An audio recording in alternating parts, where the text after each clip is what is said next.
Could Source 2 make everyone's skins worthless? I've been asked this question a shocking number of times, and honestly, I can't blame people for worrying about it. There is a bad precedent with games developers actively stealing from their audiences. Many of them do not have respect for their players, and they will happily rob them without a second thought.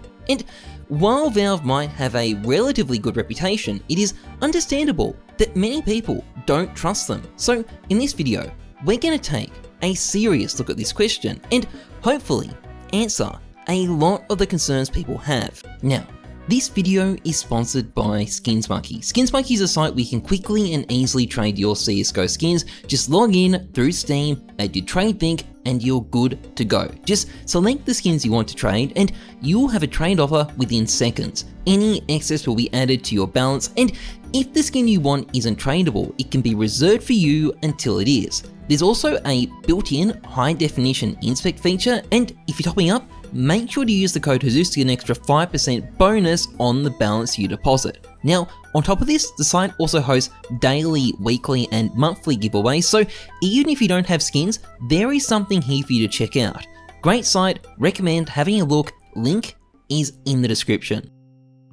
So, let's be real. Developers don't have a good history when it comes to stuff like this. A lot of them will actively try to prevent players from getting any resale value from their cosmetics at all. Just take games like Valorant and Fortnite. Skins exist solely in these games, so you can give money to the game's devs. They're locked to your account, and in the case of Fortnite, Epic has tried pretty hard to stop you from selling that account. And then there's PUBG. Now, PUBG did, at least at first, let people trade their skins. They wanted to make a low quality knockoff of CSGO's skin economy. But then, they realized people were using the trading function to avoid paying Bluehole that sweet 10% cut they get of any Steam marketplace transaction. So, in response, they literally shut the entire thing down, which in turn destroyed the entire economy they were trying to build.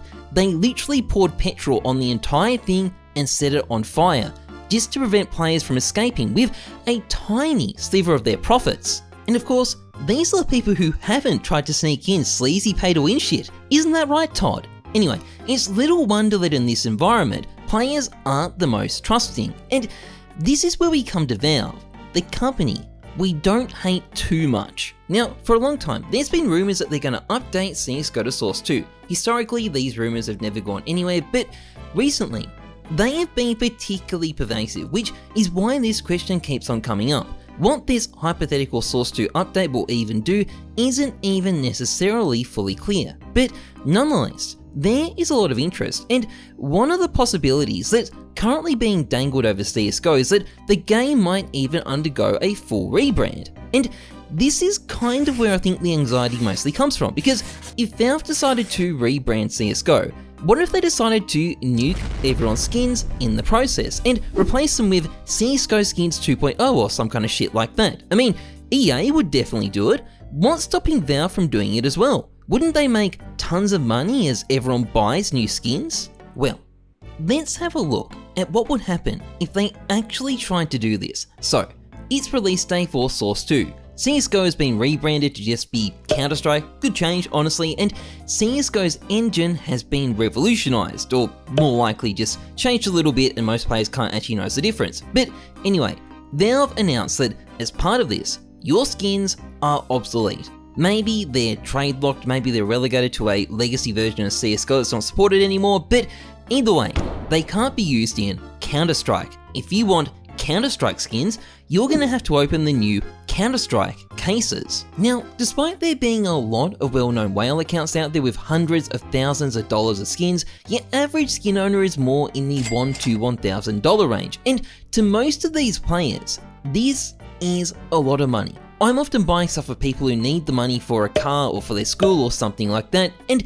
importantly, these guys are also some of the most dedicated CSGO players out there, a significant hardcore chunk of the player base. And when Counter-Strike drops, the first thing they're going to be doing is counting their financial losses, and the second thing they're going to be doing is to start making nasty comments about it on social media. All of a sudden, Counter-Strike's release isn't being met with hype and fanfare, it's being met with backlash and controversy.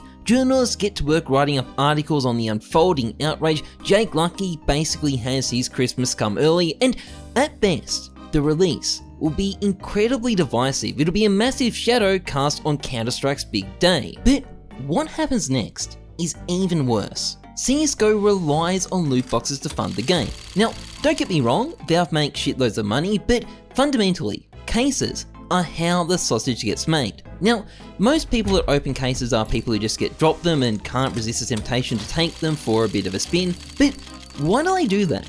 Well, it's because there are knives in these things that people are willing to pay hundreds or thousands of dollars for, and it's these things that drive demand. But the problem with Counter-Strike is that Valve has just destroyed the value of everyone's existing skins. And who's gonna spend hundreds or thousands of dollars on a skin if you know the game's dev is just gonna randomly take that away from you someday? To get people to spend big bucks on skins, they need to have confidence in the system. And because of what Valve has just done, no one's ever gonna trust them again. As a result, no one is spending big bucks on the new CSGO skins, and the whole system starts to crumble and fall apart. A lot less cases get opened, and suddenly, Valve has a lot less money to fund their rebooted CSGO, which is the exact opposite of what they're gonna need. Now, to top this all off, Sleazy Pete from Catfish Lawyers Incorporated is busy organising a class action against Valve for destroying the value of everyone's skins. This lawsuit is doomed to fail thanks to Steam's terms of service, but Jake Lucky has just gotten himself another 50,000 likes tweeting about it, drawing even more attention to what Valve has done. So, at this point, Counter-Strike's entire future is in serious jeopardy. Valve's brand has been tarnished, large numbers of players are furious or have quit, and it is making way less money than it has before. It is just a giant L, and you have to wonder, why would you even attempt this? Cases already make $500 to $600 million per year for Valve as it is. Why the would you touch a system when it's working so brilliantly? Well, the truth is, the majority of big company gaming executives out there would actually do this. Why? Because they're egomaniacs who aren't as smart or thoughtful as they think they are. I mean, PUBG adopted a working model for an economy and then destroyed it in an act of short-sighted greed. It is not a hypothetical, they will do this, but importantly, these people don't work at Valve. Valve is different. It is a cliche, but they are different. And the odds that the team that have successfully made CSGO skin economy work for 9 years now are gonna blow it up for no good reason is zero. And that is why, whatever happens with Source 2, it will not affect your skins. The only change is that they might end up looking just that little bit better. Anyway, that's pretty much it for this video. If you enjoyed it, please like, comment, and subscribe, massively appreciated. Otherwise, trust the numbers, not your guts. I'm Heyzeus. Thanks for watching. See ya.